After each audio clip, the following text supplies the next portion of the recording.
Brazil দলে Neymar নেই, হলুদ কার্ড পেয়ে দল থেকে নিষিদ্ধ হয়েছেন ভিনিসিয়াস জুনিয়র। আর নেইমার এবং ভিনিসিয়াসকে ছাড়া কোয়ার্টার ফাইনালে কেমন হবে ব্রাজিল দল? কোপা আমেরিকায় উরুগুয়ের বিপক্ষে আগামী 7 তারিখ মুখোমুখি হবে ব্রাজিল। আর এই বাঁচা মরার ম্যাচে কেমন হতে যাচ্ছে ব্রাজিলের একাদশ, তা নিয়ে বিস্তারিত থাকছে শাহরিয়ার আহমেদের লেখা প্রতিবেদনে। কোপা আমেরিকার কোয়ার্টার ফাইনালের নিষেধাজ্ঞায় পড়ার সতর্কতা আগেই পেয়েছিলেন ভিনিসিয়াস জুনিয়র।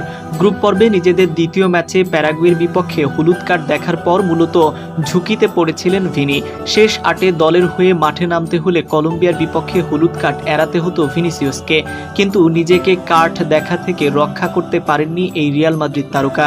এখন দলের অন্যতম মূল ভরসাকে বাদ দিয়েই শেষ 8-এ পরিকল্পনা সাজাতে হবে কোচ দরিভাল জুনিয়রকে। আর্জেন্টাইন কোচ মার্সেলো রিয়েলসার অধীন উরুগুয়ে এই মুহূর্তে অসাধারণ ফুটবল খেলছে। গ্রুপ পর্বের 3 ম্যাচের সবকটিতে জিতেই শেষ 8-এ গেছে তারা। কিছুদিন আগে বিশ্বকাপ বাছাই পর্বে ব্রাজিলকে হারিয়েছিল তারা। এমনকি আর্জেন্টিনার বিশ্বকাপ জয়ের পর স্কালোনি বাহিনীকে হারানোর একমাত্র দলও কিন্তু উরুগুয়েই। ব্রাজিলের জন্য দলের অন্যতম সেরা তারকা ভিনিসিয়াসকে ছাড়া উরুগুয়ের বিপক্ষে ম্যাচটি মোটেই সহজ হবে না। কার্ড সমস্যা এখন দরিভালকে ভিন্ন কৌশলে হাঁটতে বাধ্য করছে।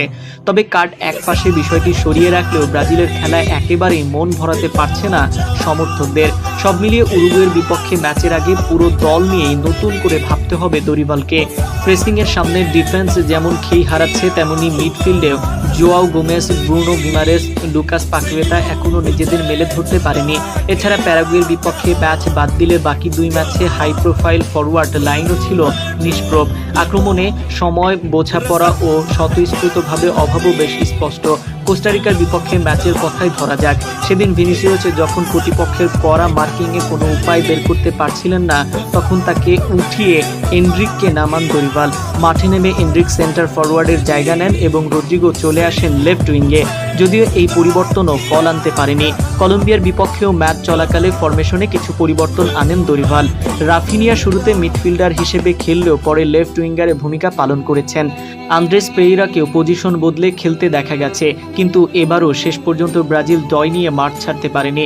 ব্রাজিলের সবচেয়ে বড় দুশ্চিন্তা হচ্ছে দলের বেশিরভাগ খেলোয়াড়ের একসঙ্গে জ্বলে উঠতে না পারা। এ কারণে একক নৈপুণ্যের উপরই বেশি নির্ভর করতে হচ্ছে দরিভালকে। টুর্নামেন্ট চলাকালে অবশ্য খুব বেশি অদল বদল করার সুযোগ নেই, তাই উরুগুয়ের বিপক্ষে ভিনিসিয়াস না থাকলেও খুব বেশি ঝুঁকি হয়তো নেবেন না দরিভাল।